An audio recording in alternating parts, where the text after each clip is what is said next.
Sehingga pada kesempatan ini kita dapat hadir bersama kembali di hari ketiga Ibu Umi Mazruah SPD MPD selaku narasumber.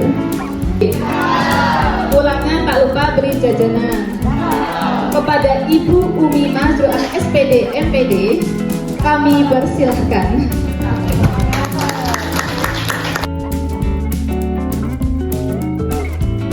Nah, kembali, siapakah yang bertanggung jawab? Apakah harus guru matematika saja? Tidak.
Objek yang sedang diteliti.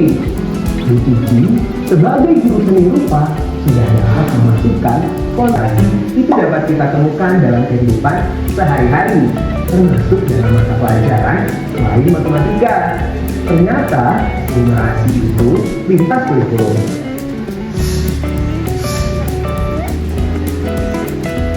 Apa itu numerasi lintas kurikulum?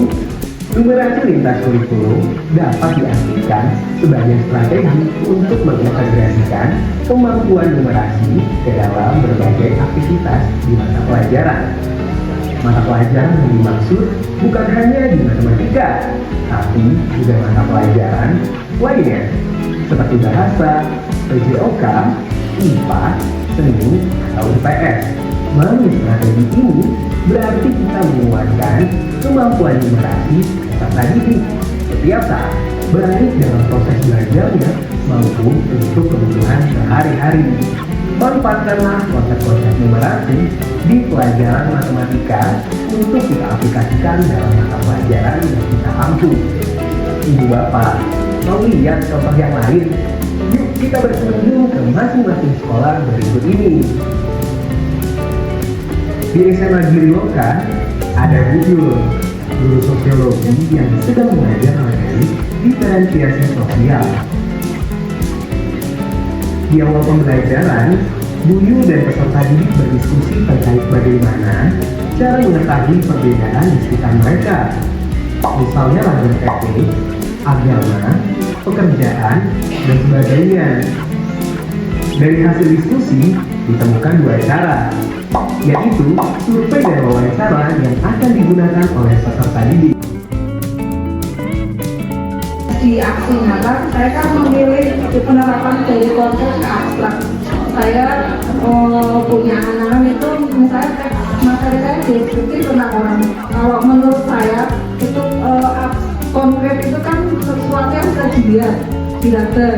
Kemudian saya mencontohkan itu dengan melihat seseorang, misalnya siswa, salah satu siswa. Kemudian saya suruh mendeskripsikan apakah si abstraknya itu, misalnya siswa itu dari sifat atau perilakunya, misalnya gendut atau perilakunya lagi baik. Gendut atau baik itu kan pikiran anak-anak tidak, gendutnya ada yang gendut, baiknya mungkin ada yang baiknya berapa persen. Seperti itu Bu, konkret ke abstrak ekonomi. Iya.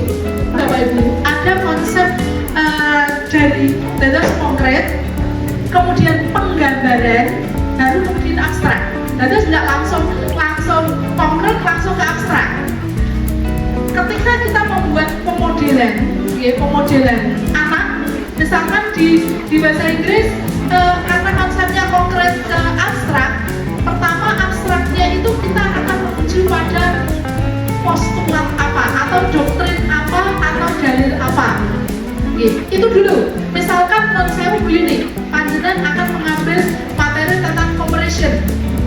perbandingan itu sangat mudah sekali di numerasi Bu. Misalnya ngambil di comparison ya, comparison about what, misalkan tentang numerasi langsung gitu.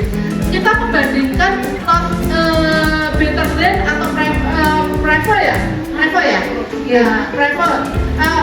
Kalau tadi contohnya antara yang deskriptif dengan yang kuantitatif, itu kalau menurut saya ya, ambil temanya yang kuantitatif. Oke.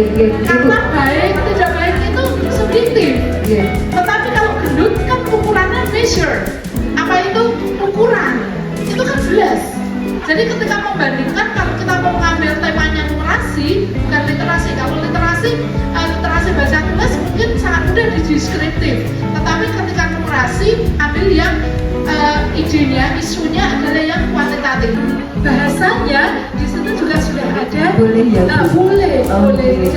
Lebih keren lagi kalau perbandingan melempar berikutnya adalah 2 kali lipat dari yang pertama. Seperti itu tingkatannya akan lebih tinggi lagi. Itu sudah pada penawar lagi.